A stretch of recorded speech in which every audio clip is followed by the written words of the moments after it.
Serbia, physical attacks, online smear campaigns, and death threats against reporters have risen to record levels. On Wednesday, Serbian journalists blocked traffic outside the president's office to protest the 20 attacks against reporters during Sunday's local elections. In national news on Thursday, President Trump announced that Attorney General Pam Bondi has been fired. In a post on Truth Social, Trump said, "Pam Bondi is a great American patriot and a loyal friend who faithfully served as my Attorney General over the past year." Sources have reported that Trump had recently become frustrated with Bondi as he believed that she had not sufficiently investigated his political opponents during the release of the Epstein files. Deputy Attorney General Todd Blanche will serve as acting Attorney General. In local news, on behalf of 10 Northampton residents, the National Jewish Advocacy Center has filed a lawsuit against the city, Mayor Gina Louise Shara, and the City Council. The lawsuit seeks to overturn a resolution passed by the City Council last fall to end the city's investment in companies who were allegedly complicit in Israel's international law and human rights violations against Palestinians. The NJAC says that it is unlawful for municipalities to leverage money in an attempt to influence foreign affairs and believes that the resolution, quote, puts taxpayer dollars at risk and singles out the Jewish state in a way that stigmatizes Jewish residents. I'm Joey. And I'm Ryan. And welcome to the Transcript. This week, we went to the Back Porch Fest, Tried some quesadillas, learned about the girls' ultimate team's recent wins, and looked at a soccer fundraiser.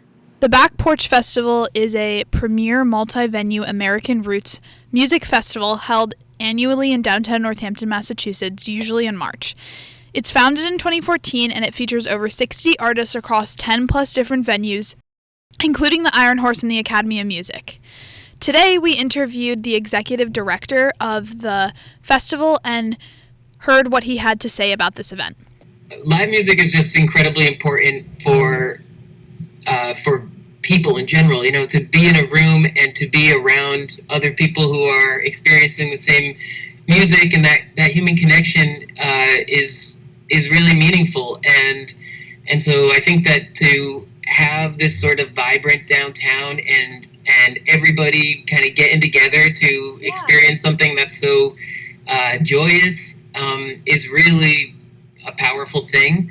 So that's really what we're trying to do in general at the Parlor Room, at the Iron Horse, and with this festival is bring people together and make sure that we're in real life together, not just on phones and stuff like that. But that's some of what live music can bring, and it's really powerful.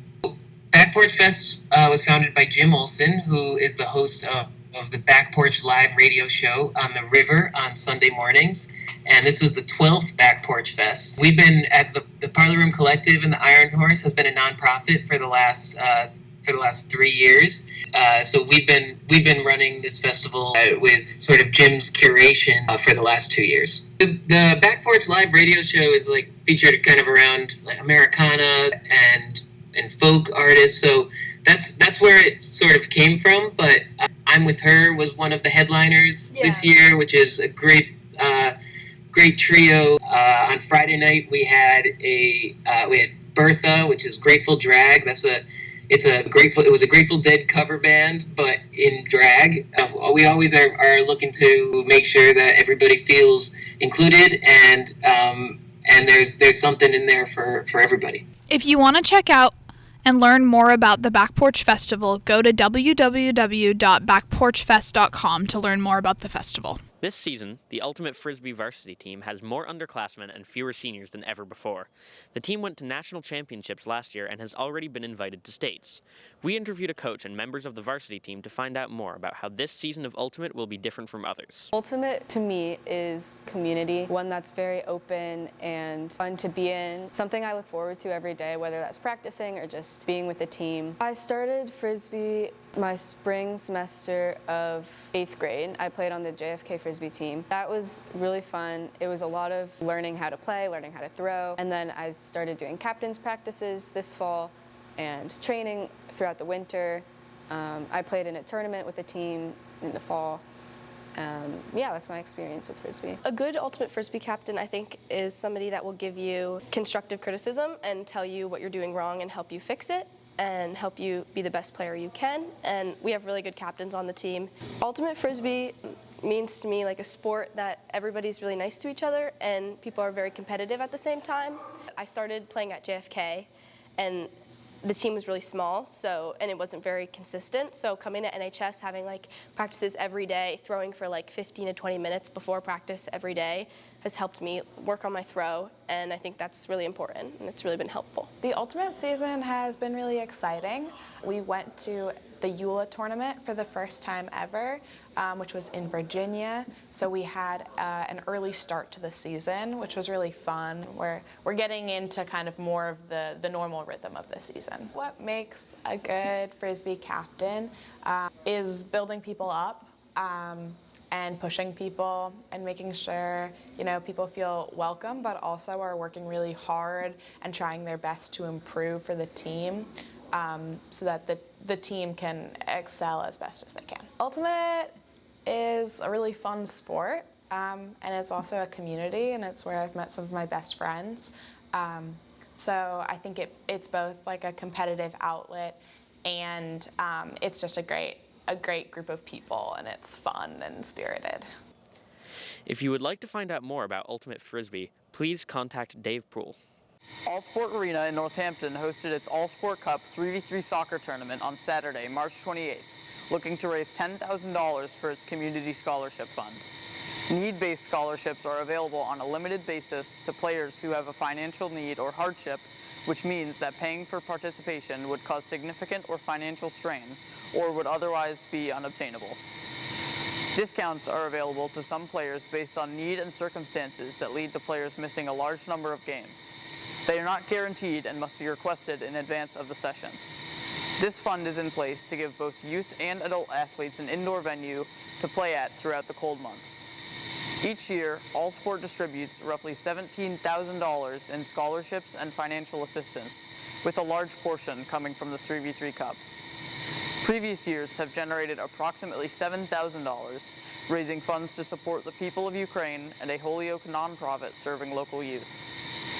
This time around, the event's organizers are hoping to raise $10,000 this year to expand the arena scholarship program. Today we interviewed a referee, the announcer, and an employee at the tournament. Amazing. It's like the best day of the year. We love it. We've done it 3 years in a row. I thought it was amazing, the environment, everyone there, it was really fun. I had a great time reffing, a lot of competitive spirits, and everyone there was super friendly. I think it went really smoothly. All the teams were cooperative, and it was pretty successful. I think it's a great thing that lets a lot of players who don't have the money to afford soccer play on teams. I think it's great for a good cause, get more people playing soccer. I think it was amazing that that was put forward. It's a great idea to help out everyone who has some trouble paying or anything of that sort. There's lots of kids that take the opportunity either to get a partial scholarship or a full scholarship, so yeah, the more people we can get joining this community, the better. If you are interested in All Sport Arena's winter sports, you can register in September for lacrosse, soccer, ultimate frisbee, dodgeball, field hockey, or volleyball. All right, guys, it is 3/30. We have chicken quesadilla today. We have beans, salsa, and corn grouped together. And we have some salsa that's slowly liquidifying. So yeah, let's get into this lunch. I'm actually pretty excited for the quesadilla. I'm not so sure about the salsa. I have sriracha ranch drizzled on top and just a little smidgen of buffalo wing sauce. So here I go. Okay, here we go.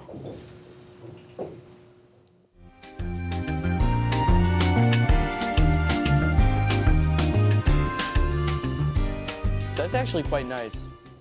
The hot sauce really makes it cohesive, and the chicken is just tender enough. It could be a little bit less dry, but it's nice and tender, and the cheese tastes quite delicious.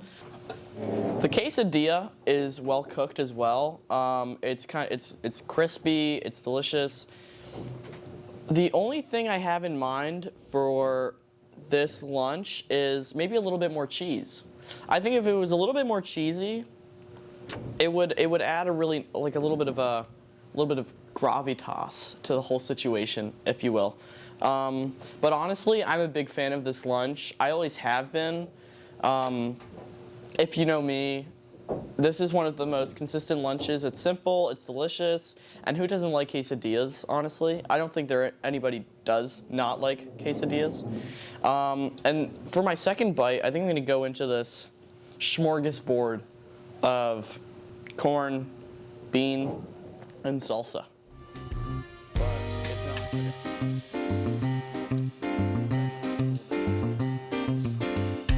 Okay, here I go.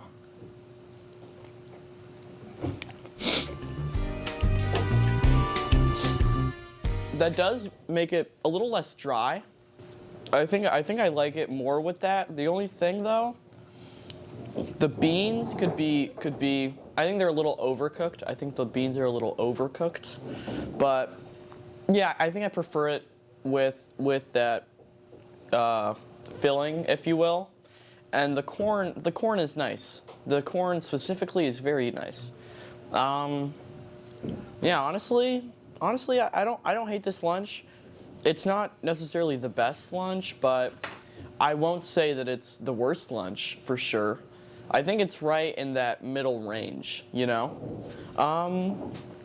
For a rating, I think I'd give this, I think I'd give this like a 6.8 to like a 7.3 out of 10. Yeah, it's just kind of middle of the road. It's what you would expect with a quesadilla. It's nice. It could be better, but it could be worse. So yeah, that's my rating for today, guys. Enjoy yourselves. Have a wonderful day. Rock the day. Yeah, just enjoy yourselves. It's a nice day today. I think it's a high of like 67 or something. Yeah, but it's a nice day. It's nice and sunny. I may have a baseball game. Like, it's just an enjoyable day. Let's go.